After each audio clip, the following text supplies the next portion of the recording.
If you left a tub of Play-Doh sitting on the shelf for many years, once you opened it again, you might notice it's covered in tiny crystals. You see, Play-Doh is made of salt, water, and flour, so over time, as the water slowly evaporates, the salt begins to form little sparkly crystals. Pressing it, molding it, or poking it changes where the water and salt are distributed, affecting the shape, size, and direction of the crystals. He jumped over the edge of Niagara Falls, sealed inside a steel barrel. You see, he wanted to prove to people that he was invincible, so when the barrel smashed into the rocks below, and he miraculously survived the massive drop without a single scratch, he spent years bragging that death couldn't catch him. But one day, he was walking along the street when he suddenly slipped on an orange peel. The fall only broke his leg, but it quickly got infected, which turned out to be the thing that got him for good. The man walked into the bank with lemon juice smeared all over his face. He paused for a moment at the door, as if checking the cameras. Then he pointed a gun at the teller, demanded the money, and watched as it was counted. He grabbed the cash and walked out, confident he was in the clear. But later that night, police had crystal clear photos of the robbery. When they showed him, he froze. "But I wore the lemon juice," he said. Turns out that, for some strange reason, he believed lemon juice made him invisible to the cameras, since it was also used to make invisible ink. He went into the back kitchen with a clear goal in mind. He stepped into 2 plastic tubs filled with shredded lettuce and had his coworker snap a photo of his shoes buried in it, just for fun. He then uploaded that exact photo online with the caption, "This is the lettuce you eat at Burger King."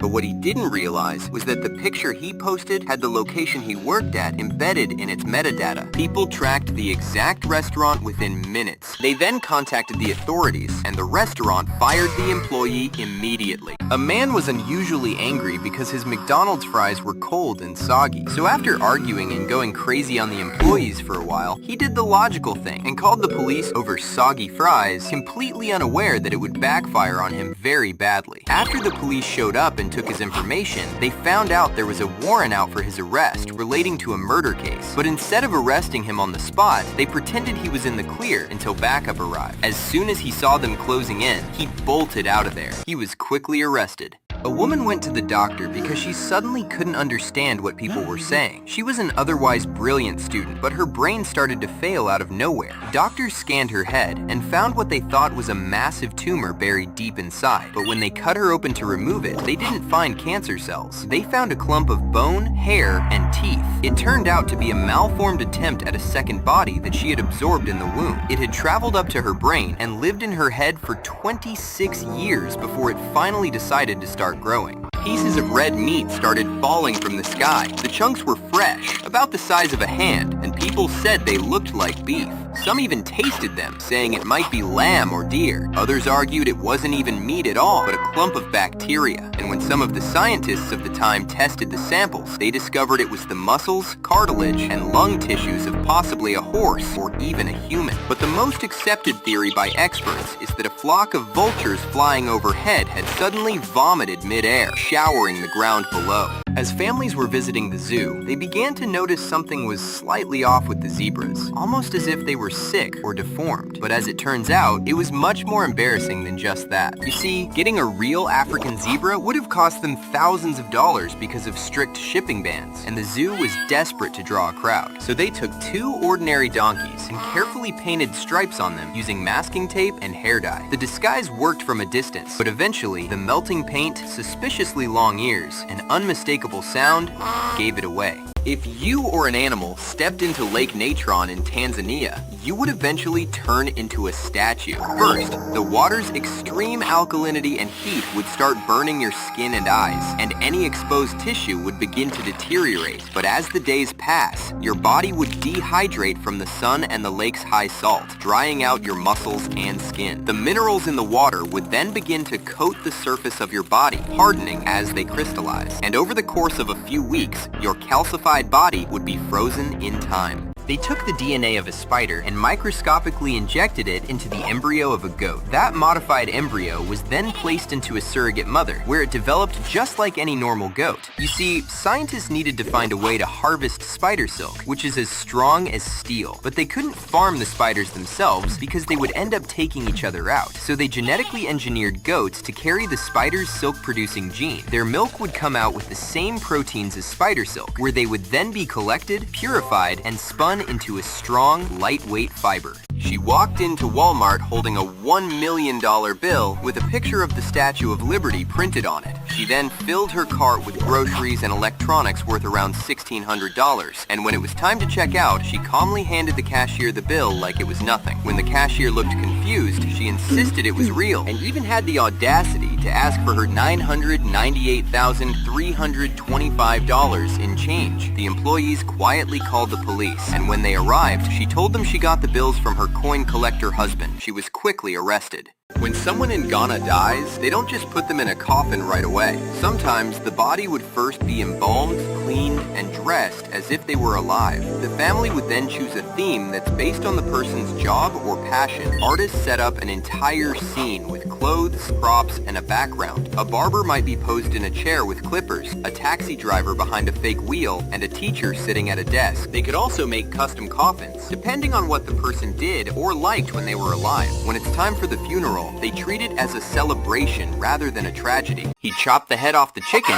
thinking it would be his next dinner. But the moment the axe fell, the chicken kept moving and even tried to peck at food. Hours passed, then days, then weeks, then months, and it was still alive. It was fed with an eyedropper every day, and people came from all over just to see the headless chicken walk around the farm like nothing had happened. But turns out, the axe missed most of the chicken's brainstem, so its body just kept running on autopilot. And, against all odds, it lived for a year and a half before finally choking on its mucus in the middle of the night. As he was talking to the press, people at home started noticing that something was off. Next to the officers, a woman moved her hands as if doing sign language. At first, everyone assumed she was an official interpreter, but viewers noticed her movements were getting more and more ridiculous. They quickly realized she was literally making things up as she went. Turns out, some random woman had just walked into the conference, said she was there to interpret for no reason, and they let her in, no questions asked. It was only later that people discovered she had a long criminal record of fraud. They took hundreds of thousands of brain cells from humans and mice and placed them in a petri dish. They then wired those neurons to a computer running a simple version of Pong. You see, they wanted to prove that even without a body, brain cells could learn from mistakes and solve problems. They received tiny signals telling them exactly where the ball was. If the neurons hit it, the system rewarded them with a clear signal they liked. But if they missed, the neurons were blasted with random noise they didn't like. It wasn't long before the neurons started to learn. In fact, this biological intelligence figured out the game faster than AIs trained the same way.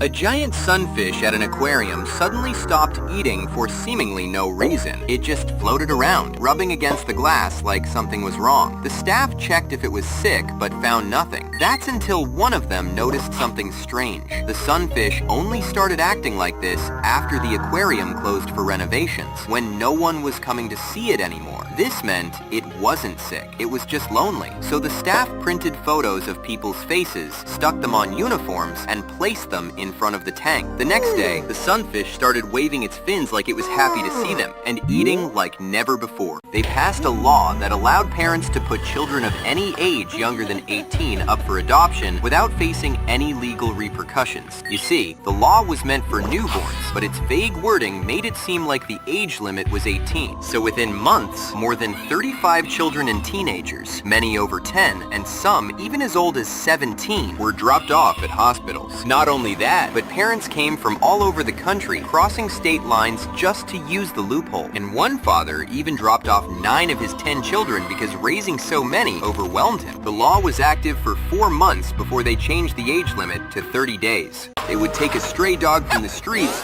and train her to remain calm in a tiny capsule while handling the intense shaking and noise of a rocket launch. Once she was ready, she was strapped to a rocket and sent away to space to become the first living creature to circle the Earth. But as the world celebrated her achievement, some people back home were not so excited. You see, the engineers in charge of the mission only had less than 4 weeks to design and build the spacecraft. So by the time of the launch, they still hadn't figured out a way to bring her back down. They just launched her knowing they were never gonna see her again, since all they wanted to test was whether life could survive in space or not. The woman was giving birth to twins, and everything seemed to be going well. The babies arrived healthy, looked like any other pair of twins, and there was nothing that raised anyone's suspicions. But when the family requested DNA testing out of curiosity and routine paperwork, the results were not what they expected. The test showed that although the twins shared the same mother, they didn't share the same father. Each child carried different genetic signatures. This meant that the woman had released 2 separate eggs in the same reproductive cycle, but each had been fertilized by sperm from a different man. So biologically, they were half-siblings that happened to be born at the same time. The cat would walk up to a patient's bed, jump onto their chest, and quietly curl up beside them. Hours later, that person would pass away. You see, this wasn't just any ordinary cat. This was Oscar, a therapy cat at a nursing home with a special ability. For reasons no one fully understands, Oscar seemed to know when someone was about to pass away. If someone still had time, Oscar would just sniff around and leave. But if he decided to stay by your side, they knew it was over for them. And it wasn't just a one-off thing. He did it again and again, accurately predicting more than 50 passings. Some people think he could smell chemical changes in the body right before passing away, but no one really knows how he did it. As people were trick-or-treating, clowns began appearing in strange places. They were lurking near forests, standing by schools, and watching from under streetlights at night. It all started with a few eerie photos that appeared online of what seemed to be marketing for a short horror film. But then these images spread like wildfire, and real sightings began popping up everywhere. Reports came from dozens of states, and eventually from other countries. Retailers pulled clown masks from shelves, schools banned clown costumes, and police issued warnings. Even a certain fast food chain decided to keep a certain clown out of the public eye until things calmed down. A few clowns were arrested for making threats, but most of the clowns turned out to be pranksters. A man was tired of being broke, so he set out on a quest to trade a single paperclip for bigger and better things until he traded something for a house. He started by trading the paperclip for a fish-shaped pen. He flipped the pen for a hand-sculpted doorknob, swapped the doorknob for a camping stove, and traded the stove for a generator. He then traded the generator for a rare neon sign with a keg, which he swapped for a snowmobile. He traded the snowmobile for a trip to British Columbia, the trip for a cube van, and the van for a music recording contract. He swapped the contract for a year's rent in Arizona, the rent for an afternoon with a famous singer, and he traded that for a rare motorized snow globe. He then traded the snow globe to a collector for a role in a Hollywood movie, and finally, he traded the movie role for a 2-story farmhouse. David Vetter was no ordinary boy. He was born with a rare condition that left him without an immune system, which meant even the smallest germ in the air could be deadly. To keep him safe, doctors built a sealed plastic chamber where he spent most of his life. Inside, he had toys, a bed, even a TV, all sterilized, but he could never hug his mom or touch the outside world. Any physical contact he had was through the gloves attached to the chamber. NASA even built him a special suit so he could walk and play outside, but he only used it 6 times. A bone marrow transplant gave him hope of living like a normal boy. But hidden inside the donor's marrow was an undetected virus. And with no way to defend it, the virus spread quickly, causing hundreds of tumors. He spent his last days with family outside the bubble, finally free for the first time. He passed away at just 12 years old. When he was just 2 years old, the British boy could recall a past life on a tiny, remote Scottish island. He described living in a white house with 3 bathrooms overlooking the sea, a black and white dog, and even his father's name. His family had never been there, and he couldn't possibly have known any of it, since he always watched TV with his mom, and she couldn't recall watching anything about that. But when researchers took him to the island, they found out that the house did exist, and at one point, a family with the same last name as his father's and a black and white dog did live there. He even mentioned planes landing on the beach, which is something that actually happens at the island's beach airport. The boy seemed at peace when he was there. He easily found all 3 bathrooms in the now abandoned house and could even tell what had changed. Some say it was a coincidence or something he'd learned subconsciously, but it remains a mystery.